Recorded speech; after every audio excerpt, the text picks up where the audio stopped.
আসসালামু আলাইকুম। আইগ্যাস ইউনাইটেড সকালের খবরে আমন্ত্রণ জানাচ্ছি আমি আতকিয়া আদিবা চৌধুরী। আজ শপথ নেবেন নবনির্বাচিত রাষ্ট্রপতি মির্জা ফখরুল ইসলাম আলমগীর। সন্ধ্যায় বঙ্গভবনের দরবার হলে এ শপথ অনুষ্ঠিত হবে। এর মাধ্যমে ঠাকুরগাঁওয়ের স্থানীয় রাজনীতি থেকে শুরু করে প্রায় 4 দশকের পথ চলায় রাষ্ট্রের শীর্ষ পদে আসীন হচ্ছেন তিনি। পৌরসভা চেয়ারম্যান, সংসদ সদস্য, প্রতিমন্ত্রী, মন্ত্রী, বিএনপির ভারপ্রাপ্ত মহাসচিব এবং পরে মহাসচিব এক এক করে পেরিয়েছেন রাজনীতির গুরুত্বপূর্ণ সব ধাপ। পৌরভবন থেকে বঙ্গভবনের এই যাত্রাপথের গল্প তুলে ধরছেন খান আলামিন। ছাত্র রাজনীতি দিয়ে শুরু, এরপর বিসিএস ক্যাডার হিসেবে ঢাকা কলেজে শিক্ষকতা, কিন্তু শেষ পর্যন্ত রাজনীতিকে বেছে নেন মির্জা ফখরুল ইসলাম আলমগীর।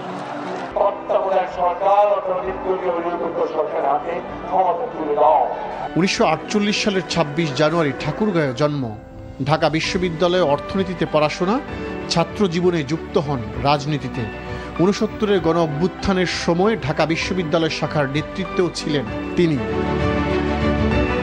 শিক্ষকতা শেষে 1986 সালে সক্রিয় রাজনীতিতে আসেন। এর 2 বছর পর নির্দলীয় প্রার্থী হিসেবে নির্বাচিত হন ঠাকুরগাঁও পৌরসভার চেয়ারম্যান। সেখান থেকে শুরু হয় স্থানীয় নেতৃত্ব থেকে জাতীয় রাজনীতির পথে যাত্রা। ভোটাধিকার হরণকারী বর্তমান ফ্যাসিবাদী কর্তৃত্ববাদী অবৈধ সরকারের পদত্যাগ।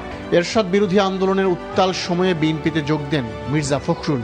1992 সালে দায়িত্ব পান ঠাকুরগাঁও জেলা বিএনপির সভাপতির। ধীরে ধীরে উঠে আসেন দলের কেন্দ্রীয় নেতৃত্বে। সিনিয়র যুগ্ম মহাসচিব থেকে 2011 সালে হন ভারপ্রাপ্ত মহাসচিব। 5 বছর পর 2016 সালে বিএনপি মহাসচিব হিসেবে পূর্ণ দায়িত্ব পান তিনি। এর আগেই জাতীয় রাজনীতিতে তার বড় সাফল্য আসে 2001 সালের নির্বাচনে। ঠাকুরগাঁও 1 আসন থেকে বিএনপির প্রার্থী হিসেবে নির্বাচিত হন সংসদ সদস্য। দায়িত্ব পান কৃষি প্রতিমন্ত্রীর। পরে বেসামরিক বিমান পরিবহন ও পর্যটন মন্ত্রণালয়ের প্রতিমন্ত্রীর দায়িত্ব পালন করেন। ফ্যাসিস্ট আওয়ামী লীগের পতনের পর ত্রয়োদশ জাতীয় নির্বাচনে বিজয়ী হয়ে স্থানীয় সরকার, পল্লী উন্নয়ন ও সমবায় মন্ত্রণালয়ের দায়িত্ব নেন মির্জা ফখরুল। মির্জা ফখরুল ইসলাম আলমগীর পেয়েছেন 255 ভোট, 255। এবার তার রাজনৈতিক জীবনের সবচেয়ে বড় অধ্যায়। একটি পৌরসভার নেতৃত্ব থেকে রাষ্ট্রের সর্বোচ্চ সাংবিধানিক পদ। মির্জা ফখরুল ইসলাম আলমগীরের রাজনৈতিক অভিযাত্রা যেন বাংলাদেশের রাজনীতির এক দীর্ঘ অধ্যায়ের প্রতিচ্ছবি।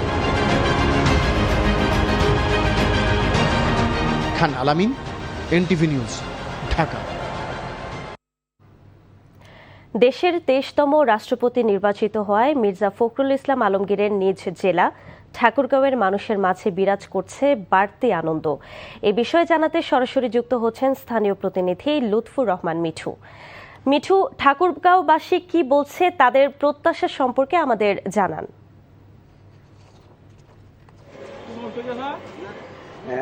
আদিবা, আপনি জানেন যে গতকাল 23তম রাষ্ট্রপতির নাম ঘোষণা হওয়ার সাথে সাথেই বিকেলের দিকে ঠাকুরগাঁয়ে সাধারণ জনগণ এবং দলীয় নেতাকর্মীর মধ্যে ব্যাপক উৎসাহ উদ্দীপনা লক্ষ্য করা গেছে এবং বিভিন্ন এলাকায় রাজনৈতিক দলের অফিস সহ বিভিন্ন এলাকায় মিষ্টি বিতরণ, মানুষের মধ্যে একটু ব্যাপক উৎসাহ উদ্দীপনা, যেটি অত্যন্ত সাধারণ মানুষের মধ্যেও সেই উৎসাহ উদ্দীপনা লক্ষ্য করা গেছে।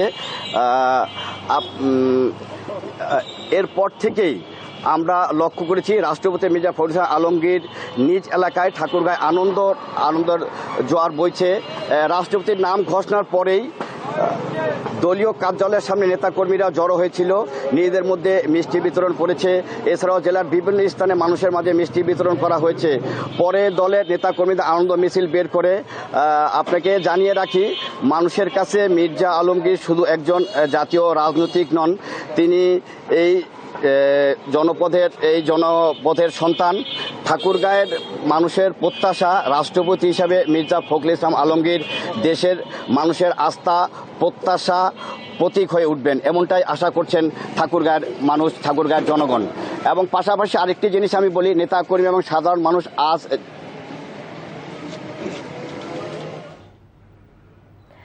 ঠাকুরগাঁও থেকে জানছিলাম নবনির্বাচিত রাষ্ট্রপতিকে নিয়ে মানুষের প্রত্যাশার খবর। জুলাই গণঅভ্যুত্থান স্মৃতি জাদুঘরে আন্দোলনের নানা ছবি, শহীদদের পোশাক, চিঠি, দলিল, অডিও, ভিডিও সহ নানা স্মারক রাখা হলেও প্রশ্ন উঠেছে, জুলাইয়ের পুরো ইতিহাস কি তুলে ধরা হয়েছে সেখানে? অভিযোগ রয়েছে, অনেক শহীদদের স্মৃতিচিহ্ন, মাদ্রাসা শিক্ষার্থী সহ বিভিন্ন শ্রেণী পেশার মানুষের অবদান এবং আন্দোলনের গুরুত্বপূর্ণ কিছু অধ্যায় যথাযথভাবে স্থান পায়নি জাদুঘরে। এমনকি সরিয়ে ফেলা হয়েছে ফেলানি ও সীমান্ত হত্যার স্মৃতিচিহ্ন। এখনও স্টাফ নিয়োগ না দেয়ায় জাদুঘরে রয়েছে সমন্বয়হীনতা আর প্রদর্শনী নষ্ট হওয়ার শঙ্কা। জহিরুল ইসলামের ছবিতে জুবায়ের প্রধানের রিপোর্ট।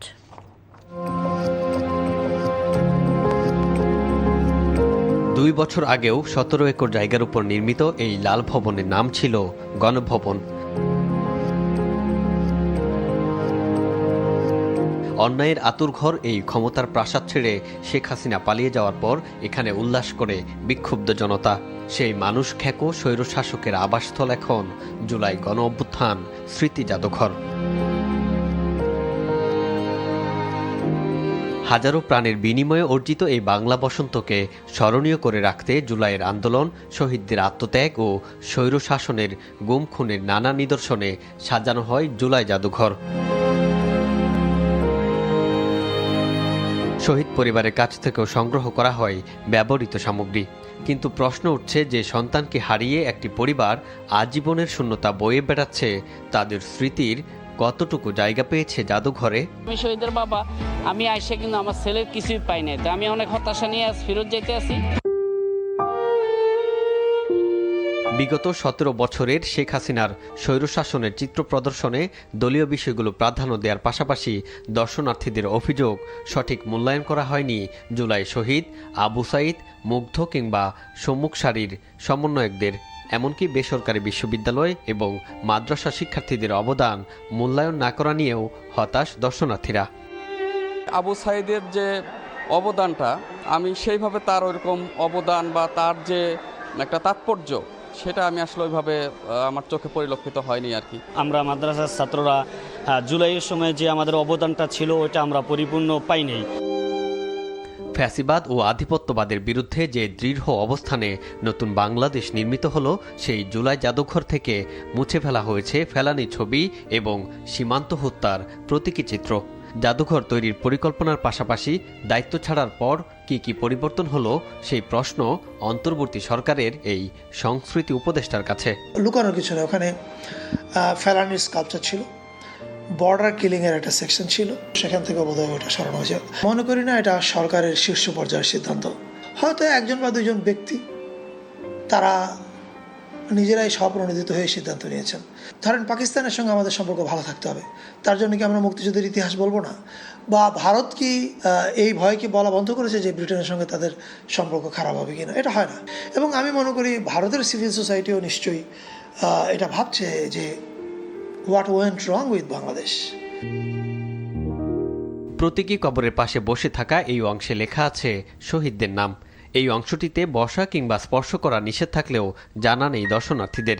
আলাদা করে একটি মামলা তুলে না নেয়ায় ইসলামী যুব আন্দোলনের নেতা মুজাহিদুল ইসলাম বুলবুলকে কুপিয়ে হত্যার অভিযোগ উঠেছে সন্ত্রাসী সিফাত বাহিনীর বিরুদ্ধে। গতরাতে বন্দর থানার সালেহনগর এলাকায় হত্যাকাণ্ড ঘটে।